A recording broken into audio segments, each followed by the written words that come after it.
नमस्कार, स्वागत है आपका के न्यूज में। आप देख रहे हैं देवभूमि का दंगल और मैं हूं आपके साथ विशाल पंडित। आज हम बात करेंगे रायशुमारी जारी, दावेदारों की संख्या भारी।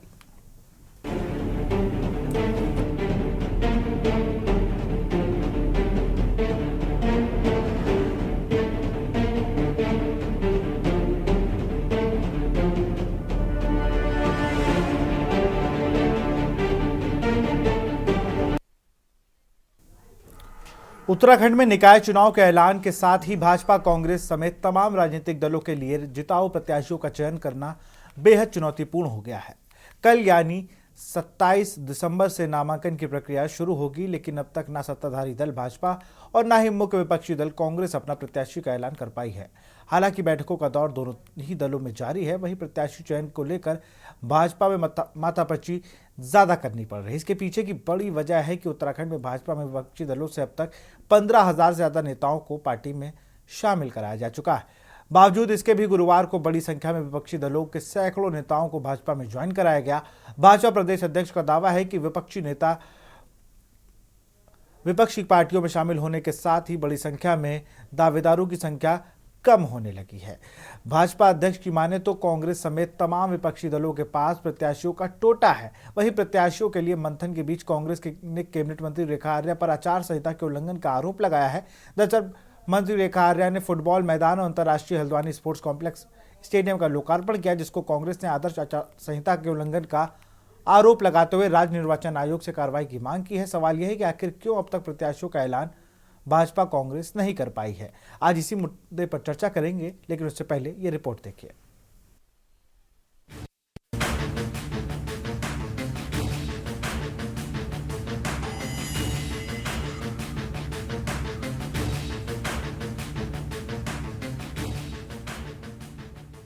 देवभूमि उत्तराखंड में साल भर के लंबे इंतजार के बाद निकाय चुनाव की प्रक्रिया शुरू हो गई है। 23 जनवरी को मतदान होना है, जिसके लिए 27 दिसंबर से नामांकन की प्रक्रिया शुरू होगी। हालांकि भाजपा, कांग्रेस समेत तमाम राजनीतिक दलों के लिए जिताऊ प्रत्याशियों की तलाश करना बेहद चुनौतीपूर्ण हो गया है। हालांकि बैठकों का दौर सभी राजनीतिक दलों में जारी है। वहीं प्रत्याशी चयन को लेकर भाजपा में माथापच्ची ज्यादा करनी पड़ रही है। इसके पीछे की बड़ी वजह है कि उत्तराखंड भाजपा में विपक्षी दलों के अब तक 15,000 से ज्यादा नेताओं को पार्टी अब तक शामिल कराया जा चुका है। बावजूद इसके भी गुरुवार को भी बड़ी संख्या में विपक्षी दलों के सैकड़ों नेताओं को भाजपा में ज्वाइन कराया गया। भाजपा प्रदेश अध्यक्ष का दावा है कि विपक्षी नेताओं के पार्टी में शामिल होने के साथ ही बड़ी संख्या में दावेदारों की संख्या का होना पार्टी के लिए शुभ संकेत है। वहीं कांग्रेस का कहना है कि जल्द ही प्रत्याशियों के नामों का ऐलान किया जाएगा। देखिए, जो दल जीतने वाला होता है उस दल के अंदर अधिकतम दावेदारी दल के लिए शुभ संकेत होते हैं, और ऐसे भी दल हैं जिन पर प्रत्याशी नहीं है। तो हम सौभाग्यशाली है कि मोदी जी के नेतृत्व में, धामी जी के नेतृत्व में सरकार चल रही है। उस दल को सहयोग करने के लिए बड़ी संख्या में कार्यकर्ता अपेक्षा करता है कि दल से हमको प्रत्याशी बनाया जाए। हर प्रकार की चर्चा के बाद मेरा ऐसा दल है जिस दल में प्रत्याशी घोषित होता है, सब लोग पार्टी से प्रत्याशी को जिताने के लिए काम करेंगे। यही किया, सर्वसम्मति बनाकर पहली बार उत्तराखंड के अंदर हम लोगों ने एक अच्छा चुनावी तंत्र तैयार किया है, और मैं कैसा तंत्र के माध्यम से सब सीटों को जीतेंगे। चुनाव होते हैं, टिकट वितरण होता है, कोई खुश होता है, कोई नाराज होता है, तो उसको रोका नहीं जा सकता। लेकिन कांग्रेस फिर भी कोशिश ये कर रही है कि सामंजस्य से बैठाए और सबको एकजुट करके चुनाव लड़ाने की तैयारी करें। पर हम इस बार अपना चुनाव लड़ा रहे हैं और मजबूत प्रत्याशियों को मैदान में उतार रहे हैं। सभी सीटों पर उत्तराखंड कांग्रेस दल अपने दम पर चुनाव लड़ाएगा। किसी का समर्थन जो हमें करना चाहते हैं उनका स्वागत है, लेकिन हम किसी को समर्थन नहीं देंगे। उत्तराखंड कांग्रेस दल अपने प्रत्याशी चुनाव मैदान में उतार रहा है, और देहरादून सहित हम सभी नगर निगमों में और नगर पालिका, नगर परिषदों में जल्दी प्रत्याशी की घोषणा करने वाले हैं। आपको बता दें कि राज्य के करीब 100 नगर निकायों के चुनाव साल 2018 में हुए थे, जिनका 5 वर्ष का कार्यकाल 1 दिसंबर 2023 को खत्म हो गया था। इसके बाद राज्य सरकार ने निकायों में प्रशासकों की तैनाती कर दी। वहीं प्रशासकों की तैनाती के करीब 1 साल बाद निकाय चुनाव की घोषणा की गई है। वहीं निकाय चुनाव बैलेट पेपर से होंगे। हालांकि कांग्रेस को अभी भी सरकार की मंशा पर संदेह है। इस बीच कांग्रेस ने कैबिनेट मंत्री रेखा आर्या पर आचार संहिता के उल्लंघन का आरोप लगाया है।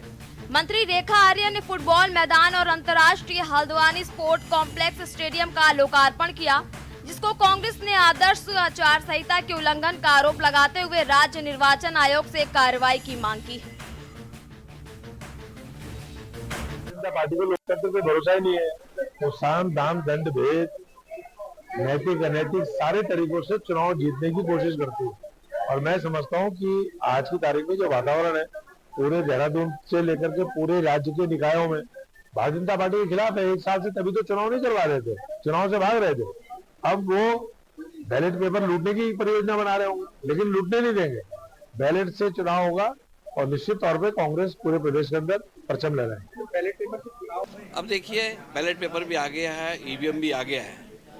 बैलेट पेपर और ईवीएम में अब फर्क आपको महसूस तब होगा कि जब भारतीय जनता पार्टी का उम्मीदवार बैलेट में भी जीतेगा, फिर कांग्रेस क्या बोलेगी कि ये सरकार ने गड़बड़ किया है। लेकिन कांग्रेस चिंता करे ना कहीं चंडीगढ़ वाला हिसाब ना हो जाए जिसमें अधिकारी खुद ही। देखिए, भारतीय जनता पार्टी कभी गड़बड़ नहीं करती है, न गड़बड़ करेगी, न हमारे चरित्र में है, न हम इस तरह की कोई सोच रखते हैं। पूरी तरह से आचार संहिता का उल्लंघन है, क्योंकि यहाँ शहरी निकाय चुनाव के चुनावी कार्यक्रम जारी हो गया है। नामांकन की तिथि, सिंबल आवंटन की तिथि, मतदान की तिथि, नतीजों की तिथि, और इसके मद्देनजर आचार संहिता भी लग गई है प्रदेश के अंदर।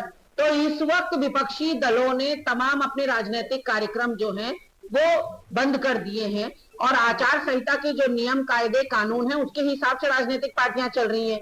पर क्या दारोमदार या जिम्मेदारी सत्तारूढ़ दल की नहीं है कि राज्य निर्वाचन आयोग के द्वारा यदि आचार संहिता लगाई गई है तो उसके कायदे कानूनों को वो माने, और राज्य निर्वाचन आयोग का भी ये काम है कि वो सुनिश्चित करे कि उसके जो नियम है उनको सब मान रहे हैं या नहीं मान रहे हैं। ऐसे में रेखा आर्या ने कल करोड़ों की लागत से लोकार्पण किया है योजनाओं का। एक तो वो आचार संहिता का उल्लंघन है, दूसरी तरफ अटल बिहारी वाजपेयी जी की मूर्ति के अनावरण में सैकड़ों भाजपाई एकत्रित हो रहे हैं, जबकि 4 से ज्यादा लोग एकत्रित नहीं हो सकते आचार संहिता में। कुल मिलाकर उत्तराखंड में निकाय चुनाव के लिए नामांकन की प्रक्रिया शुरू होने जा रही है, लेकिन अब तक भाजपा और कांग्रेस अपने अपने प्रत्याशियों के नामों पर अंतिम निर्णय नहीं ले पाए हैं। हालांकि जीत को लेकर दोनों ही दलों के दावे जरूर शुरू हो गए। सवाल ये है कि आखिर कब तक भाजपा कांग्रेस अपने प्रत्याशियों का ऐलान करेंगे। क्या मंत्री रेखा आर्या ने आचार संहिता का उल्लंघन किया है? आखिर केदारनाथ में मिली हार के बाद कांग्रेसी कार्यकर्ता निकाय चुनाव के लिए कितने तैयार हैं? Uttarakhand desk report.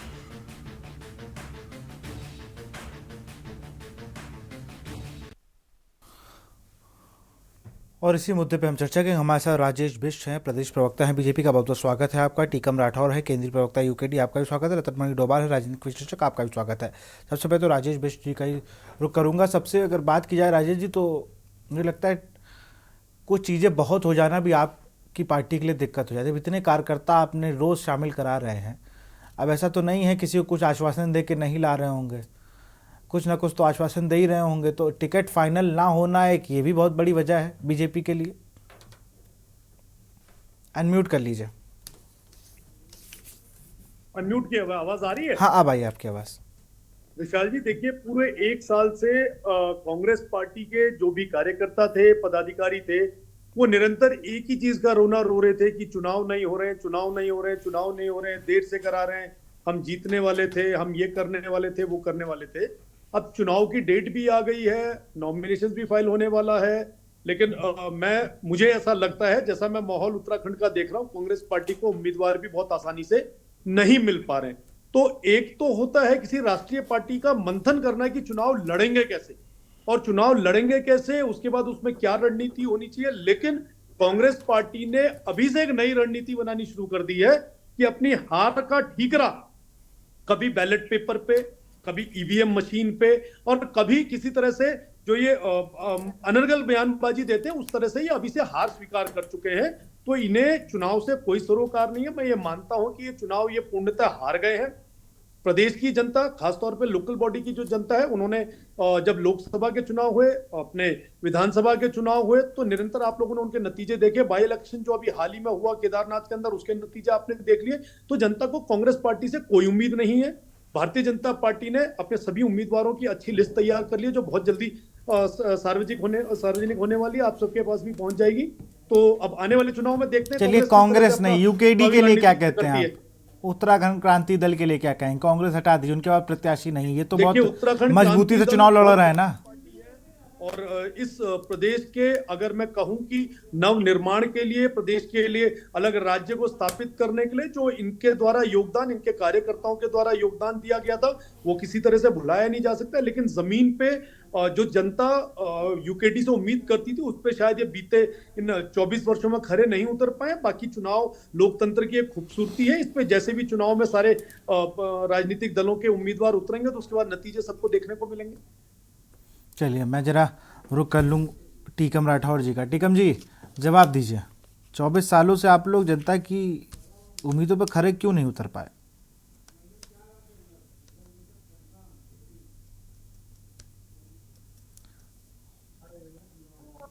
हेलो, जी, आपकी आवाज आ रही है।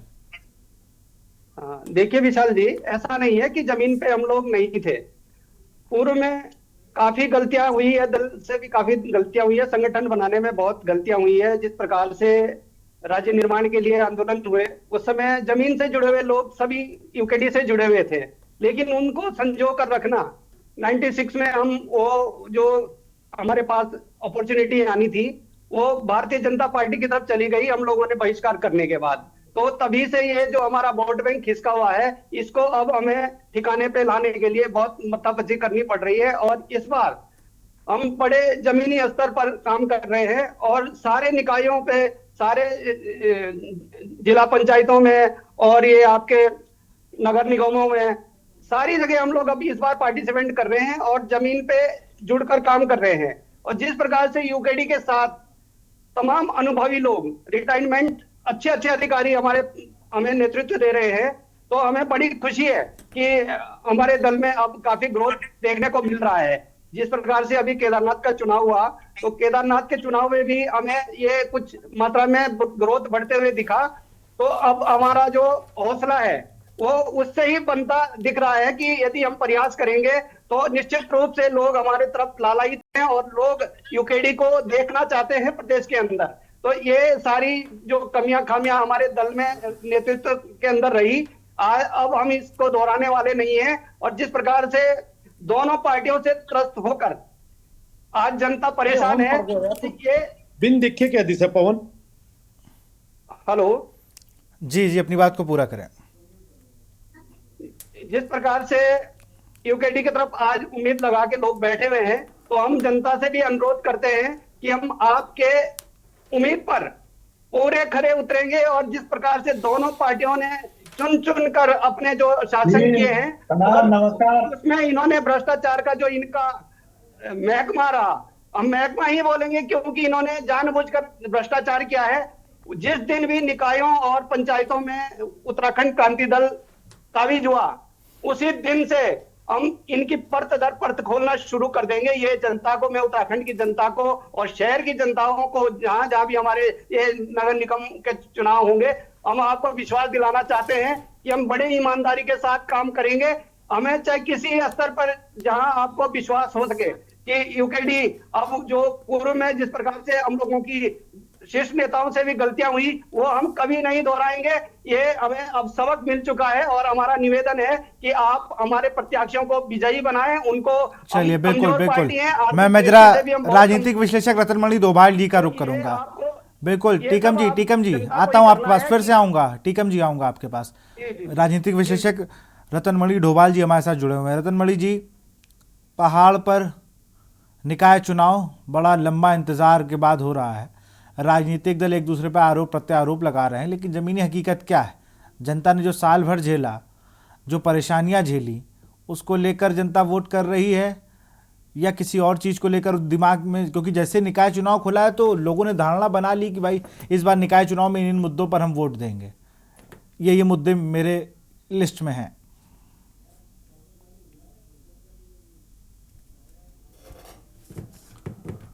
रतनमणि जी,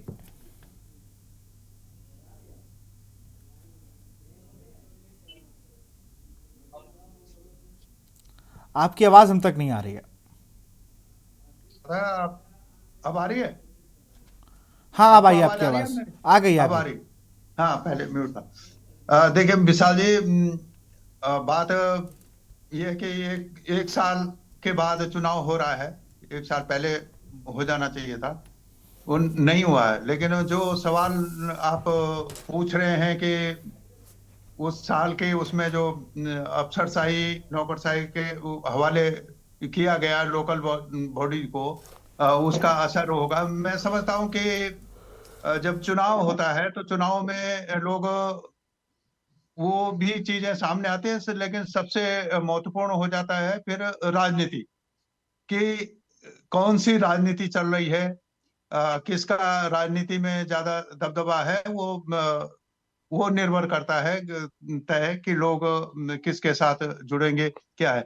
क्योंकि इसमें सबसे बड़ी बात यह है कि हम ये उम्मीद करते थे कि दो प्रमुख पार्टियां हैं कांग्रेस और भाजपा, कि न पहले भी ये नहीं किया और अभी भी मुझे नहीं लग रहा है कि निकायों में जिसको 74वें संविधान में लोकल बॉडी को सरकार का दर्जा दिया गया है कि उसके तहत 28 विभाग उसके अंतर्गत आते हैं, लेकिन वो कभी आए नहीं। 74वें संविधान संशोधन का हुआ, वो मनमानी उसमें रहती है कि सरकारों ने उस दिशा में कोई काम किया नहीं है।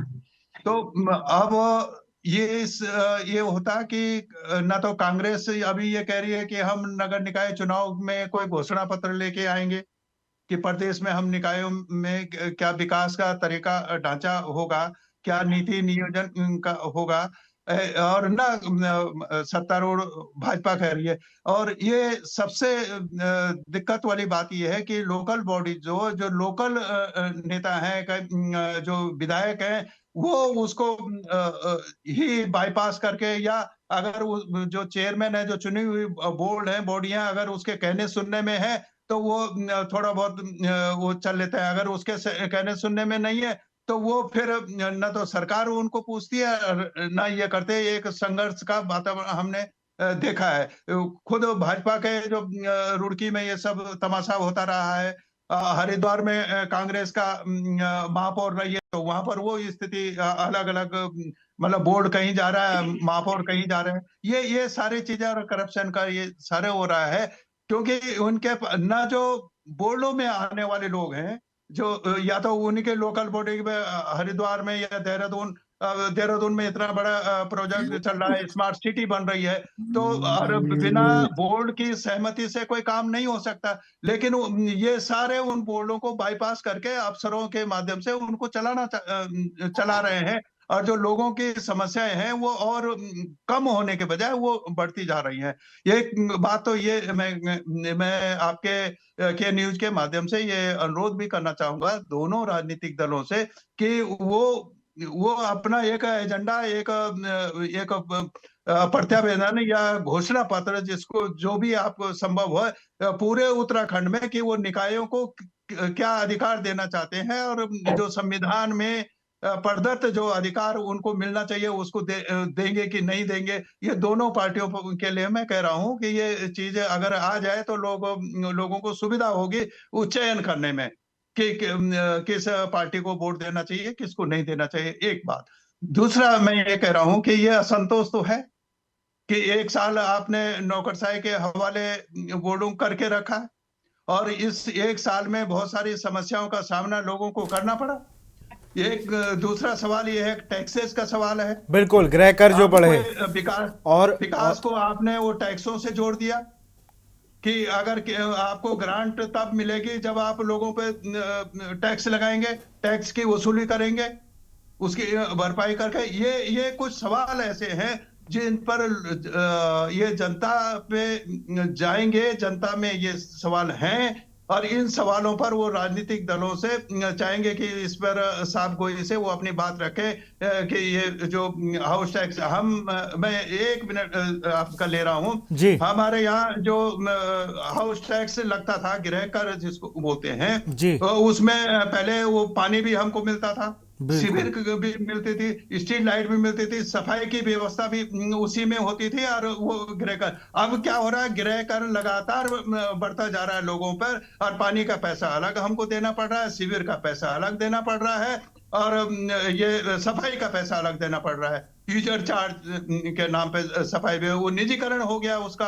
तो जनता को क्या राहत आप दे रहे हैं? और जिन संस्थाओं में जितने जो भ्रष्टाचार है, वो भ्रष्टाचार पर कभी कोई कार्रवाई होती नहीं है। बहुत सारे मामले, मैं अगर व्यक्तिगत रूप से कह सकूं तो सूचना अधिकार में बहुत सारे लोगों के पास 1-2 लोगों के तनख्वाह से उनके पैसे कट रहे हैं, जो स्ट्रीट लाइटों के घोटाले में जो सामने आए थे, जो वित्त समिति ने जांच की थी। लेकिन बाकी तो स्वच्छंद घूम रहे हैं, किसी का बाल बांका नहीं होता है। अगर ये इस तरह से बॉडियों को चलाएंगे तो कैसे होगा? अभी नेतृत्व का भी सवाल है कि अब ये भागा दौड़ी आ रही है, कोई कांग्रेस में जा रहा है, कोई भाजपा में जा रहा है। जो भाजपा में आ रहा है वो क्रांतिकारी ऑफर चल रहा है, त्योहार है ना ये रतनमणि जी, समस्या है। रतनमणि जी, मैं कह रहा हूँ ये त्योहार है, त्योहार में सेल लगती है, डिस्काउंट मिलता है, तो जिसको जो अच्छा मिल रहा है वो ले रहा है। चलिए, हमारे साथ प्रवक्ता कांग्रेस जुड़ चुके हैं, आशीष सैनी जी। आशीष जी, 2 चीजें आपकी पार्टी कह रही है, एक तो लेट चुनाव कराया, एक विषय ये है, दूसरा रेखा आर्या जो मंत्री हैं उन पर आप लोगों ने आचार संहिता का आरोप लगाया। चुनाव की क्या तैयारियां हैं? और अभी आप नहीं थे तो राजेश बिष्ट जो कि भाजपा के प्रवक्ता, उन्होंने कहा कि कांग्रेस के पास प्रत्याशी ही नहीं है, टोटा चल रहा है प्रत्याशियों का, तभी तो नाम का ऐलान नहीं कर पा रहे हैं वो। नहीं, वो बिल्कुल सही कह रहे हैं कि ऐसा उनको लगता है। उन्होंने अपनी समझ और अपनी जानकारी के अनुसार जो कहा है ठीक कहा है, इसमें तो हमें कुछ कहना ही नहीं है।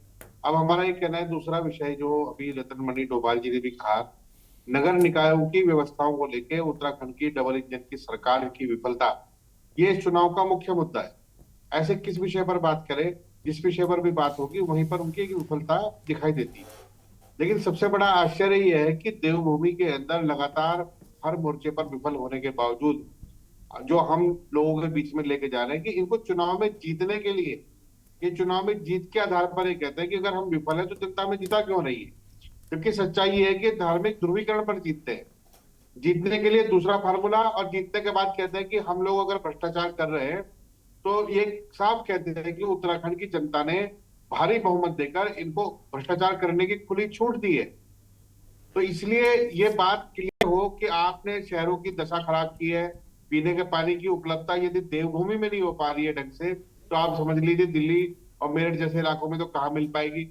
और आप ये देखिए जल निकासी, जब चारों तरफ ढलान है उत्तराखंड में और पहाड़ियां मौजूद है, तो उसके बाद जल भराव की स्थिति अगर देखने के लिए मिल रही है और वे जो अनकंट्रोल जल प्रवाह से संपत्तियां खराब हो रही है, लोग घर टूट रहे हैं, सड़कें टूट रही है, तो इसका मतलब प्रबंधन में कहीं ना कहीं पूर्णतः विफलता है।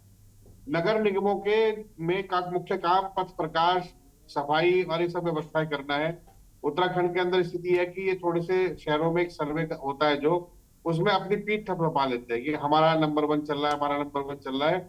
जब इन्होंने रुड़की शहर को मैं उदाहरण दूंगा कि इन्होंने नंबर 1 बताया, उत्तराखंड का नंबर 1 है, तब वो पूरे हिंदुस्तान के 500 शहरों में से 364वें नंबर पे था। यानी एक आंकड़ों का जो मैनिपुलेशन है वो कितना अच्छा करते हैं। आज भी नगर निकाय चुनाव, स्थानीय निकाय चुनाव में भारतीय जनता पार्टी में जिस तरह से प्रत्याशी बहुत भारी संख्या में आ रहे हैं और बगावत की आशंका है, इसी कारण से 1.5 साल तक लगातार चुनाव टाले गए। नंबर 1। नंबर 2, आरक्षण जिस क्रम में जिस तरीके से एकल सदस्यीय आयोग द्वारा दिया जाना था, उस सब को खारिज करके बेढंगेपन से दिया गया। नंबर 2। और तीसरे नंबर पर अगर आप देखेंगे इनकी विफलता का प्रमाण कि आज 26 तारीख है, कल से नॉमिनेशन शुरू है, इनकी खुद की कोई लिस्ट नहीं आई है, लेकिन वो तो कह रहे हैं कि लिस्ट आने वाली। चलिए, आप बने रहिए हमारे साथ, आप सब बने रहिए। यहाँ पर हम चर्चा कर रहे हैं जो निकाय चुनाव, कल से नामांकन है, लेकिन अभी भी किसी भी पार्टी ने अपनी लिस्ट जो है नहीं सार्वजनिक की है। अब देखना होगा कि कैसे क्या लिस्ट आगे बढ़ती है, इस पर जवाब भी लेंगे, लेकिन यहाँ रुकते छोटे से ब्रेक के लिए। ब्रेक के बाद आपका स्वागत। सीधे रुक करते हैं राजेश बिष्ट का, भाजपा के प्रवक्ता हमारे साथ जुड़े हुए हैं। राजेश जी, जवाब दिए जरा आशीष सैनी की बातों का। देखिए विशाल जी, जवाब उस बात का दिया जाता है जिसमें कहीं ना कहीं ये समझ आ रहा हो कि इन्हें प्रदेश की जनता के किन्हीं कार्यों के बारे में कभी बीते नगर निगम के जब चुनाव हुए, इन्होंने किसी मुद्दे को गंभीरता से उठाया जाए। अब जब इनको ये समझ आ रही है कि इनकी हार तय है, तो कोई ना कोई मुद्दा तो इन्होंने इस तरह से लोगों के बीच में कहना ही पड़ेगा कि हम हार क्यों रहे। अभी तक ईवीएम और जैसे मैंने आपको बताया बैलेट पेपर की बात आ रही थी, अब दोनों चीजें सबके सामने हैं, उसके नतीजे भी बहुत दूर नहीं है, 1 महीने की बात है। और अभी मैं जहां तक मुद्दों की बात समझ पा रहा हूं, देखिए जनता हमेशा उस पार्टी को मौका देती है जिनसे उन्हें ये उम्मीद होती है कि वो जनता के कामों को कर पाएंगे। अभी तक हमने बहुत नजदीक में अगर हम बात करें तो 2.5 वर्ष का समय बीत गया है, लगभग 3 वर्ष होने वाले हैं। हमने विधानसभा का चुनाव देखा, 2 बारी से लगातार अगर भारतीय जनता पार्टी को जनता मौका दे रही है तो उसे कहीं ना कहीं ये उम्मीद तो है कि ये पार्टी के लोग या इस पार्टी के जो चुने हुए प्रतिनिधि जाएंगे, विधानसभा जाएं, लोकसभा जाएं, ये जनता के सरोकार के काम करेंगे। वहीं पे जब हम लोकसभा की बात करते तो उसके नतीजे भी आपके बात हो, 3 टर्म लगातार 15 वर्षों से अगर किसी पार्टी के प्रत्याशियों को चुना जा रहा है तो वो भी आपके सामने है। तो ये सारी चीजें अपने आप ये फ्रेम करती हैं कि जनता के काम अगर होने वाले हैं, जनता के कामों की बात अगर होने वाली है, जनता के कामों का अगर किसी तरह से निष्कर्ष निकलेगा तो भारतीय जनता पार्टी के अलावा कोई प्रतिनिधि कहीं पर भी सक्षम नहीं है कि वो जनता के कामों को करे। देखिए, मुद्दे गिनाने के लिए और मुद्दों पे काम करने के लिए या जनता के बीच में जाने के लिए इनके द्वारा कब कब क्या क्या पहल हुई है, ये प्रदेश ने भी देखा। और आप तो मीडिया से हैं तो आप खासतौर पे अपने चैनल्स पे देखते होंगे कि कांग्रेस पार्टी ने हमेशा, आपकी आवाज नहीं आ रही है विशाल जी, रहा हूं कि मैं ये पूछ रहा हूं कि हाउस टैक्स को लेकर विरोध हुआ और जो चीजों को लेकर नालियां नहीं साफ हो रही थी, विरोध हुआ है। वही कई चीजें थी जिनको अभी रतनमणि डोभाल जी ने भी वही बात कही कि जो लेट हुआ चुनाव, वो लेट होना कोई दिक्कत नहीं, चलिए ठीक है, राज्य की अपनी पॉलिसी है कि जब उसने करा तो रही है चुनाव सरकार, लेकिन बड़ा सवाल जो 1.5 साल का गैप है, उन 1.5 सालों में जनता ने जो सहा है, इसकी हर्जाना कैसे होगा, इसकी जवाबदेही कौन देगा? देखिए, जवाबदेही के लिए जहां तक आपको ये लगता है कि केवल चुनाव प्रतिनिधि ही वहां बैठ के अगर जनता के काम कर रहा था, एडमिनिस्ट्रेटर या प्रशासक जिनको नियुक्त किया गया था वो नहीं कर रहे थे, तो बिल्कुल कहना गलत होगा। केदारनाथ में देखिए, केदारनाथ उपचुनाव में महिलाओं ने खुद कहा भाई कि यहाँ पर तो सफाई भी नहीं हो रही, वो आप सीट जीत गए। नतीजे आपके सामने तो है भाई, मैं यही तो कह रहा हूँ, सीट आप जीत गए, लेकिन अब आपके ऊपर दोहरी जिम्मेदारी है कि आप उसे क्लीन कराए, उसे सही कराए, ये आपके ऊपर जिम्मेदारी है ना। ऐसा नहीं है। देखिए, जहाँ पे अच्छाई है वहाँ बुराई भी है। जहाँ पे बुराई की आपने बात करी, जिन लोगों ने आरोप प्रत्यारोप का काम करा तो उन्होंने जनता ने दरकिनार करके हिंदू मुस्लिम के नाम पर जीत रहे हैं। जनता ये विश्वास ही नहीं करती है कि ये लोग किसी भी तरीके से जनता के काम करेंगे। अगर भारतीय जनता पार्टी पे जनता विश्वास ना करे तो ये नतीजे 1 महीने बाद आपके सामने होंगे ना। अभी उसमें बहुत लंबा समय नहीं रह गया, और 1.5 वर्ष की हम बात करें, दिसंबर में चुनाव होने चाहिए थे, 1 महीने, 1 साल के बाद 1 महीने का जो समय अधिक लग रहा है वो जिन भी कारणों से लगा, चाहे परिसीमन की हम बात कर ले, ओबीसी आरक्षण की बात कर ले, इनसे मेरा वक्तव्य ले लीजिए भाई साहब। मेरे समय पे भी अगर बिल्कुल जल्दी आशीष जी आऊंगा आपके पास, आशीष जी आऊंगा आपका, जल्दी अपनी बात को खत्म करें। अब इनको अगर इस तरह से ही डिबेट्स में इनको लगता है कि हम दूसरे, चलिए आप मुद्दे पे आइए ना, उन्हें वो शांत हो गया, अपने मुद्दे पे आइए, मुद्दे पे अपनी बात को पूरा करिए। आप बात कर रहे हैं ना विशाल जी, बात मुद्दे पे ही हो रही है, उसको समझने की फेर है। सिर्फ अगर बीच में इंटरप्शन होगा तो वो बोल पाना मुश्किल होगा। मैंने उन्हें चुप करा दिया, अपनी बात को पूरा करें।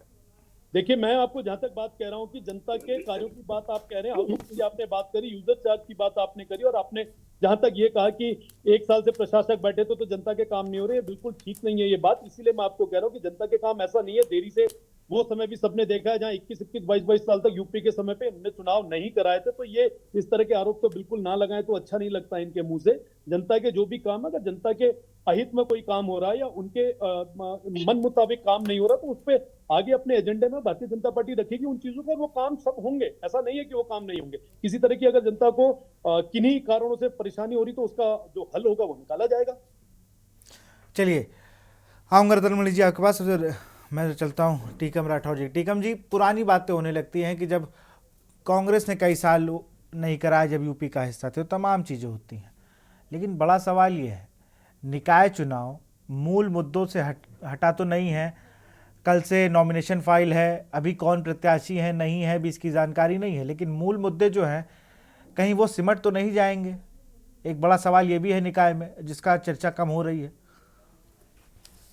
बिल्कुल आपने ठीक कहा विशाल जी। जिस प्रकार से भारतीय जनता पार्टी कह रही है कि हमारे पास प्रत्याशियों का अंबार लगा हुआ है, तो भाई आपके प्रत्याशी एक भी अभी तक घोषित क्यों नहीं हुआ? और आप कह रहे हैं कि 15,000 लोग हमारे पास विपक्षी दलों के लोग आ गए, तो जो आपके दल से भागे हैं उनका भी तो आंकड़ा बता दो ना। ये विकास नगर में कल ही इस्तीफा दे के आपके कई जो 3-3 बार पार्षद रहे वहां पे, वो इस्तीफा दे के जा रहे हैं बिंजोला जी। तो ऐसे कई जगह पे है, तो ये सारी चीजों को ये छुपाना चाहते हैं। मैं बताना चाहता हूं आपको विशाल जी, ये जो इनकी खामियां हैं, नदियों को देख के अभी डिबेटें हुई, आप ही के चैनलों में भी डिबेटें हुई, गंगा को लेके डिबेट हुई, यमुना को लेके डिबेट हुई। बड़ी बड़ी नदियां हमारी गंदी हो रही है, तो ये छोटी नदियों का क्या हाल होगा जब बड़ी नदियां ही इतनी गंदी हो रही है। और शहरों का जो जलभराव है ये आपसे भी नहीं छुपा हुआ है, हर जगह घुटनों तक पानी भर रहा है। ये तमाम जैसे रोडों के गड्ढे हैं, और ये कूड़ा निस्तारण का इनका कोई अभी तक ट्रीटमेंट इलाज इनका नहीं अभी तक बन पाया है। तो ये हम कहना चाहते हैं कि जब आप सत्ताधीश है, सत्ता पे बैठे हुए हैं, तो ये काम तो आपका है ना। बिजली के बिल देख लो, अनर्गल बिजली के बिल आ रहे हैं, इससे लोग बिल्कुल त्रस्त हो रखे हैं। पानी के बिल देखो, मन मुताबिक पानी के बिल इनके आ रखे हैं, सीवर लाइन है इनके, मेन रोडों से इनका पानी बाहर फ्लो कर रहा है। तो ये कहाँ, और अस्पतालों को ही देख लो, अभी इनकी फायर की जैसी यूनिटें नहीं लगी हुई है, और अस्पताल ये संचालन करवा रहे हैं। जो ये केंद्र का हमारा देहरादून का जो अस्पताल है, इसको संचालन करा रहे हैं। और जमीनें नगर निकाय है और जो अन्य जगहों पर भी जो जमीनें हैं, इनके जो प्रभावशाली पावरफुल जो व्यक्ति है दोनों पार्टियों के, वो कब्जा रहे हैं और बाहरी लोगों को बेच रहे हैं वो जमीनें। तो ये कौन करेगा? इसीलिए तो हम जनता से कहना चाहते हैं कि आप कब आंखें खोलोगे? ये जब सब कुछ लुट जाएगा तब आप छटपटाओगे क्या? तो हम इसीलिए कह रहे हैं कि हमारे प्रत्याशी तो बहुत कमजोर है, लेकिन हम दिल से और ये मानसिक रूप से बिल्कुल सशक्त हैं। आप हमें इस चीज को क्यों भूल जाते हैं? हमने राज्य बना के दिया है, तो वो तभी तो बना होगा जब हमारे सशक्त मानसिक शक्ति थी। इसी कारण से तो वो बना है, नहीं तो हमारे ऊपर तो कितनी उत्पीड़नाएं की गई, कितने प्रताड़ना हम लोगों को झेलनी पड़ी, उसके बाद भी हमने राज्य की लड़ाई को बंद नहीं किया और राज्य बना के रखा। तो आज ये आपके पास भी मौका है, बैलेट से चुनाव हो रहा है, और अब ये मशीनों का रोना आप भी नहीं रोएंगे जनता की। आप कह रहे हैं कि हमारे वोट हम दे रहे हैं आपको हमारा वोट नहीं जा रहा है। तो ये सब चीजें अब आपके भी सामने हैं। हमारे प्रत्याशी गरीब हैं, हमारे प्रत्याशियों के पास पैसा नहीं है। ये तो बड़ी बड़ी पार्टियां हैं, ये तो लाखों करोड़ों, इन्होंने 25-25 लाख रुपए अपने पार्षदों को अभी से ही घोषित कर दिए कि 25 लाख का पूरा पैकेज दे रखा है, और करोड़ों रुपए इन्होंने मेयर के कैंडिडेटों के लिए घोषित करके। तो हम क्या दें विशाल जी? हमें तो अपने घर बेचने पड़ेंगे जमीन, और कब तक बेचे हम? 42 साल हो गए हमें लड़ते लड़ते इस उत्तराखंड के लिए। तो क्या आप हमें, मैं जनता से निवेदन करता हूं, तो आप क्या एक मौका भी नहीं हमें दे रहे? क्या इतने कि हमने किसी के यहाँ कत्लेआम कर दिया कि मतलब हमने राज्य बना के कोई इतनी भूल कर दी? तो एक मौका तो दीजिए। और जो भी हमारे यूकेडी के, चाहे कोई भी पहले भी पूर्व में विधायक बने या कोई नेता बना हमारा, यदि वो गलत काम कर रहा है ना, तो इसका दोष पार्टी को मत दो, वो व्यक्तिगत व्यक्ति को उसको हराओ, उसको मत जीतने दो। ये हम खुला इस चैनल के माध्यम से कहना चाहते हैं जनता से। चलिए, मैं रतनमणि डोभाल जी पर। रतनमणि जी, आपने तीनों दलों को सुन लिया, क्या लगता है आपको कि मूल जो चीज़ें हैं वो प्रत्याशी कोई सामने नहीं आ रहा है? अब जैसे अभी टीकम जी ने बता दिया 25 लाख रुपए अलॉट हो गया, पहाड़ में भी इतने महंगे चुनाव होने लगे हैं क्या?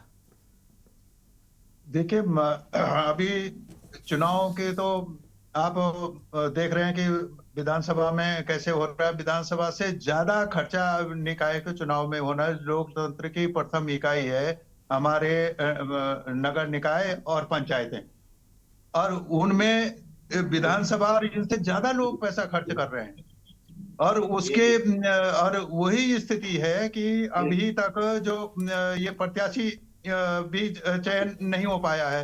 और उसका भी एक कारण है कि जो ये इनके दोनों दलों के, चाहे वो कांग्रेस है चाहे वो भाजपा है, जो बड़े बड़े नेता हैं, जो आरक्षण पे उनके बीच संघर्ष है। और जब महिलाओं के सीट आ गए तो महिलाओं की सीटों पे भी नेताओं में झगड़ा है कि किसकी पत्नी को मिले, क्योंकि ये दुर्भाग्य है महिलाओं का प्रदेश। हम ये मानते हैं कि महिला शक्ति ने इस प्रदेश को बनाया है, और आज हमारे पास ना भाजपा के पास कोई ऐसा महिला लीडर है जिसकी कोई अपील हो, और न कांग्रेस के पास कोई, मतलब राज्य में ऐसा महिला का ऐसा कोई नेतृत्व तो नहीं है। पार्टियों के नेता हैं, जैसे जिसकी पार्टी है वो उतने बड़े वो नेता भी हैं, लेकिन कोई अपील करती हो कोई महिला लीडर किसी समस्या पर और उसको लोग सुनते हो, एड्रेस करते हो, तो ऐसा उसका अभाव है। और अभी भी जो ये जो आरक्षण के दौर में अभी ओबीसी में और इसमें तमाम महिला सशक्तिकरण की बात हो रही है, और आपको महिलाएं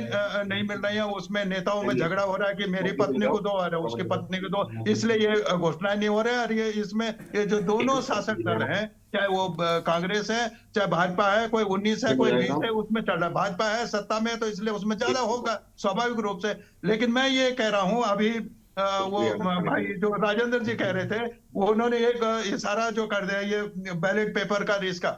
हमारे यहाँ जो उत्तराखंड में जो आयोग का भी गठन किया गया है, ये भी एक राजनीतिक है।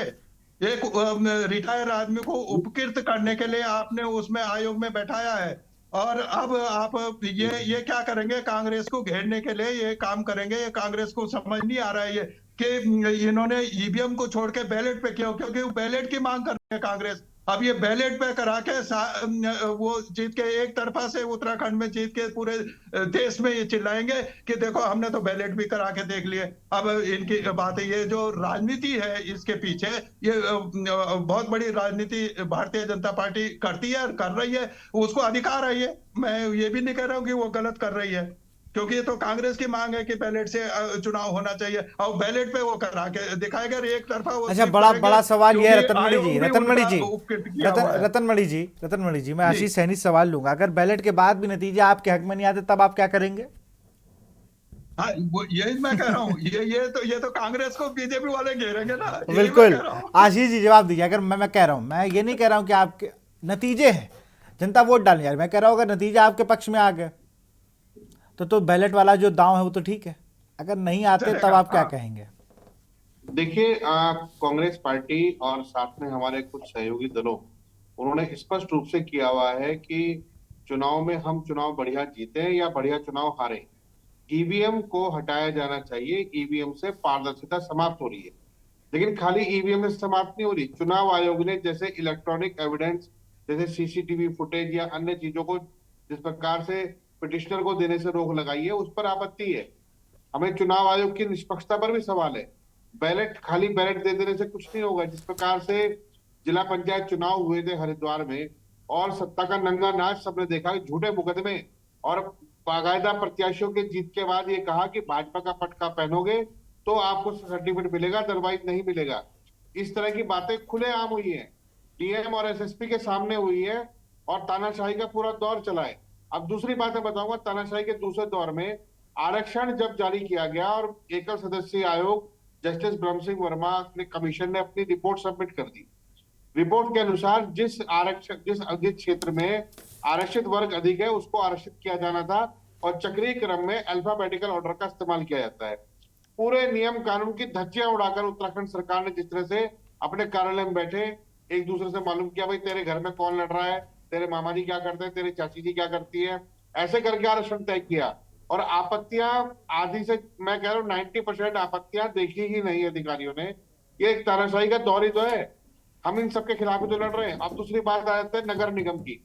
उत्तराखंड राज्य में भूमि कानून की मांग उत्तराखंड की जनता कर रही है ताकि जमीन संरक्षित की जा सके। बीजेपी ने नगर निगम क्षेत्र में ग्रामीण क्षेत्रों की भूमि को शामिल किया, और आज नगर निगमों पर केवल इसलिए कब्जा करना चाहते हैं कि ताकि उस जमीन को भूमाफियाओं के हाथ पर हस्तांतरित किया जा सके। एक और मुख्यमंत्री एक नौटंकी करते हैं, दूसरे उस नौटंकी की आड़ में पूरी जो जमीन है, पूरा जो संसाधन है प्राकृतिक, को लूट लाने की तैयारी की जा रही है। एक और उदाहरण मैं दूंगा नगर निकाय के संबंध में। नगर निकाय में जो क्षेत्र शामिल किए गए वो उसमें जमीन की खरीद फरोख्त की कोई सीमा नहीं है, और साथ ही ऐसी जो स्पेशल इकोनॉमिक जोन बनाए गए हैं उसमें भी जमीन खरीद की सीमा नहीं है, बाहर के नागरिक खरीद सकते हैं।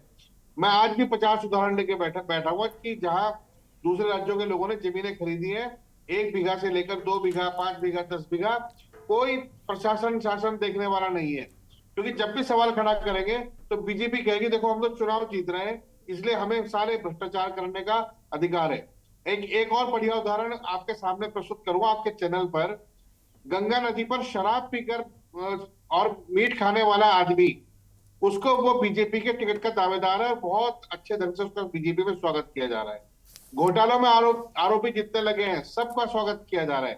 तमाम भ्रष्टाचारी, तमाम दुराचारी, वो सब बीजेपी के टिकट के दावेदार हैं। उन सबको लगता है कि सरकारी संरक्षण के रूप में जब वो उन्होंने करोड़ों रुपए खिला रखे हैं तो उनका टिकट पर हक है। आज भारतीय जनता पार्टी में शुचिता जैसे शब्द की पूरी पूरी कहते हैं धज्जियां उड़ाई जा चुकी है। वहां पे बलात्कारियों का, भ्रष्टाचारियों का, दुराचारियों का और खासकर गंगा नदी पर बैठकर जो शराब पीता हो उस व्यक्ति को भी यदि आप टिकट देने की बात कर रहे हैं, उसका आवेदन स्वीकार कर रहे हैं, तो वास्तव में देवभूमि को कलंकित करने का काम ये पूर्ण बहुमत वाली बीजेपी की सरकार कर रही है। और इनके नेता जब भी ये बात कहेंगे कि हम चुनाव जीत चुके हैं इसलिए हम पर ये सवाल नहीं उठ सकता, आप पर हजारों सवाल उठेंगे। चुनाव जीतने के लिए आपने केवल धार्मिक ध्रुवीकरण का सहारा लिया है। अभी इनके प्रवक्ता ने दूसरे चैनल पर ये कहा कि हमारी तो एक ही पहचान है, कमल का फूल। यानी चुनाव में आदमी प्रत्याशी की शक्ल नहीं देखनी है, केवल कमल का फूल देखना है। यानी दोबारा से उसी कमल के फूल के नाम पर ये वोट बटोरेंगे। कमल के फूल के पीछे छुपा है धार्मिक ध्रुवीकरण।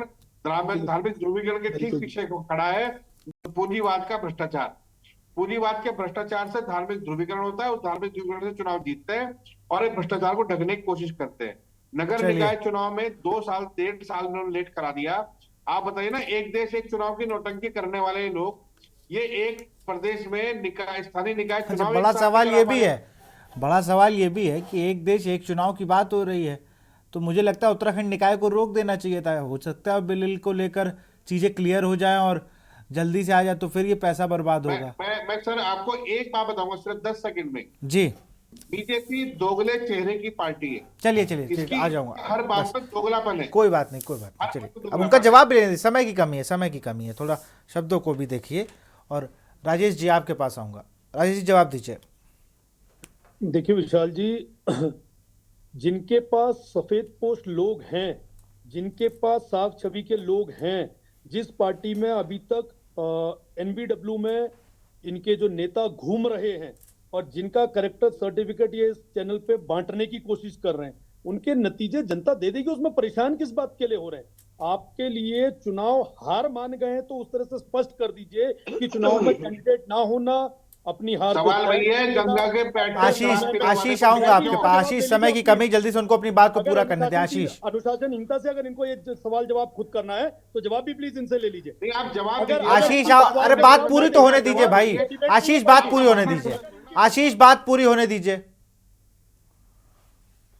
ये भ्रष्टाचारी है, आप दुराचारी हैं, आप कैसे नहीं कर देंगे? और जब हमारा आशीष, उनको अपनी बात पूरी करने दो भाई, उनको अपनी बात पूरी तो करने दो। ऐसे टोकते रहोगे तो जो समय बचा वो इसी में निकल जाएगा। समय का दुरुपयोग करते हैं बोलने वाले नकाबपोश ये लोग। इन आप लोगों झूठ की बोल के साफ चुनाव छवि जीतते ना, चुनाव लोकसभा में जीतने के बाद देखी मत गई कीजिए है। आप। इन लोगों की साफ छवि आप विधानसभा बताइए में ना, देखी गई गंगा है। पे इन शराब लोगों पीने की वाले साफ छवि को नगर निगम में भी देखी जाएगी। ये वो लोग हैं जिनको सुबह देश को बेचने वाले लोग हमसे सवाल कर रहे हैं कि हम कर क्या रहे। ये वो लोग हैं जिन लोगों ने समाज को बांटने का काम किया है, वो यहाँ पे अपनी अपनी नई नसीहत दे रहे हैं। नरेंद्र मोदी की तारीफ इसके नतीजे बैलेट पेपर में हार के बाद भी ये कोई ना कोई और बहाना ढूंढेंगे। इनका वो हाल है। जनता के बीच में कभी गए नहीं है, कभी गए नहीं है, कभी जनता के सरोकार की बात नहीं करी है। जितने इन्होंने आरोप लगाए, ठीक है, आप खिलाफ है, चुनाव जीतने हारे तो बाद में पता चले कितना खिलाफ है कितना साथ है। पहली चीज तो ये नोट कर लीजिए। देखिए अभी आप बोल रहे हो होगा आशीष जी, अगर परिणाम आ जाए तो आप कहेंगे कि बूथ लूट गया। सर आप इन लोगों का एक ही काम है, पार्टी के ऑफिशियल जवाब देने लगो, जवाब देने लगो। मैं मजाक नहीं समझ रहा हूँ भाई, मैं क्यों मजाक समझूंगा आपके ऑफिशियल स्टेटमेंट को? मैं तो एक बात पूछ रहा हूँ आपसे, मैं मजाक थोड़ी समझ रहा हूँ। विशाल जी, इनका एक ही काम है, जब इनके झूठ का जवाब देने लगो तो ये रोने पीटने लग जाते हैं, डिबेट में चिल्लाना शुरू करते हैं और नतीजे उसके बाद आप बताइए ना, गंगा पे शराब पीने वाले को आप टिकट देने की बात कर रहे हैं। जो सीटें बाई इलेक्शन में हमारी नहीं थी, भ्रष्टाचारियों के फार्म भरे पड़े बीजेपी कार्यालय में, जब केदारनाथ में। चलिए आप दोनों को रोकूंगा, जल्दी से मैं रुक करूंगा। रतनमणि डोभाल जी का बहुत माफी के साथ आप दोनों को रोकूंगा। रतनमणि जी। विशाल जी, मैंने पहले भी अनुरोध किया था, दोबारा उसी को कर रहा हूं। मैं दोनों जो प्रमुख राजनीतिक दल हैं, कांग्रेस और भाजपा, उनसे यही अनुरोध कर रहा हूं कि आप मिनिमम कोई विजन लेके लोकल के चुनाव में जनता के सामने आए हैं कि ये हम भाजपा कहे कि हम ये करना चाहते हैं। और ये जो कॉरपोरेट का और ये अफसरशाही का निकायों में जो गठजोड़ है, जमीनों को लेकर, संपत्तियों को लेकर, ये इसको कैसे खत्म किया जाएगा, ये इसको भी दोनों पार्टियां अगर एड्रेस करेंगी तो थोड़ा जनता को में जाने से और उनको चयन करने में सुविधा हो। बिल्कुल। टीकम राठौर जी, फाइनल कमेंट। टीकम जी। देखिए विशाल जी, मेरा तो उत्तराखंड की तमाम जनता से ये अनुरोध है कि आप छोटी और बड़ी सरकारों में उत्तराखंड क्रांति दल को सक्षम बनाए, ताकतवर बनाए। हम तो ये कहना चाहते हैं आज कि मुख्यमंत्री जी यूसीसी से पहले यदि फिफ्थ शेड्यूल की बात करते तो हमारा जल जंगल का जो अधिकार है वो सुरक्षित होता। ये सारी चीजें हैं, ये जनता को देखनी है। यूकेडी को आप लाइए और ये सारे काम हम करने वाले हैं। सशक्त भू कानून अनुच्छेद 371 के अंदर हम इसका निराकरण करवाएंगे। और जो ये महिलाओं पे इतने अत्याचार हुए हैं, जिसका हम आज बखान भी नहीं कर सकते, यहाँ पे इस तरीके की यहाँ घटनाएं, इनके दल जो चरम पे आज ये उत्तराखंड नंबर 1 पे पहुंचा हुआ है पूरे देश में, तो इनके पास कोई इलाज नहीं है, चाहे वो भारतीय जनता पार्टी है चाहे वो कांग्रेस है।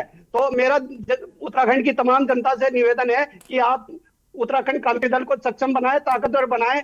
हम इनके नकेल कसने के लिए बिल्कुल आपके भरोसे पर आ रखे हैं और आप हमें ताकतवर बनवाएं। ये सब आपका काम है और आपके मत के ही द्वारा हमें शक्ति मिलने वाली है, ये हमें पता है। चलिए आशीष, फाइनल कमेंट।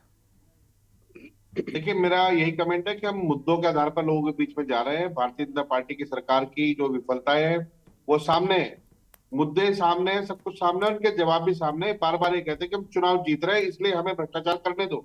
हम जनता से अपील करेंगे कि यदि आप भ्रष्टाचार को स्वीकृति दे रहे हो तो बीजेपी को दे दो, और यदि आप भ्रष्टाचार को हटाकर कार्यशैली और काम के आधार पर राजनीति करना चाहते हैं तो कांग्रेस को वोट। चलिए फाइनल कमेंट राजेश जी। मैं ये कहना चाहता हूं विशाल जी कि अगर भारतीय जनता पार्टी जिस तरह से देश सेवा कर रही है, प्रदेश सेवा कर रही है, नगर निकाय में अभी तक हर समय यही देखा गया कि भारतीय जनता पार्टी पे लोगों ने विश्वास जताया है। जनता को पुनः देश की सबसे बड़ी पार्टी पे विश्वास करनी चाहिए। झूठे नक्कारों पे और जिन्होंने देश लूटने का काम किया, सैनिकों पे उनके हक अधिकार को मारने का काम किया, देश की सीमाओं को दूसरे देशों को कफन भी बेच दिया, कफन बेचने वाली पार्टी। जो बहस है उस पर नहीं बात, नहीं बहस तो गलत ले जाते हैं ना। ये अभी वहां पहुंच गए सीमा पर बात।